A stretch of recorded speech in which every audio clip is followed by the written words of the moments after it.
Preservação e divulgação da memória da Justiça do Trabalho. Essas são as metas da Semana da Memória que acontece no Tribunal Superior do Trabalho. O presidente do TST, ministro Carlos Alberto Reis de Paula, abriu o evento ao lado do ministro Luiz Felipe Vieira de Melo Filho, que falou da importância da memória trabalhista do país. Esse nosso início dessa semana sobre a memória da Justiça do Trabalho, como exposição que retrata a realidade desse estado tão importante que nós temos, que é a realidade do norte do país.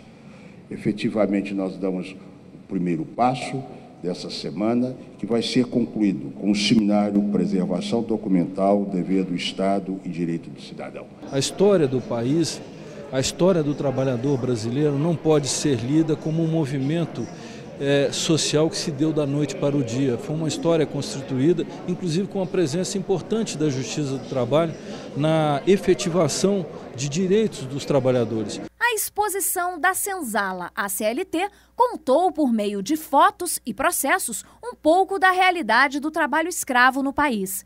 Entre os processos, o de maior indenização da história brasileira, R$5 milhões. Essa sentença foi a primeira vez em que foi reconhecido o dano moral coletivo, ou seja, não para um trabalhador, mas para um grupo de trabalhadores pelas condições em que ele vivia. Uma empresa que foi condenada a pagar R$5 milhões, sentença essa que foi reconhecida pelo segundo grau. Eu achei a exposição muito interessante. O ponto de vista que mais me chamou a atenção foram diversos juízes do trabalho explicando a questão do trabalho escravo, né? Então eles deram exemplos da situação degradante que muitos trabalhadores no Brasil, situações que comumente a gente não tem notícia, mas como eles vivem numa situação de degradação, de humilhação, né, reféns do trabalho deles lá, principalmente no Pará, que foi o tema da exposição.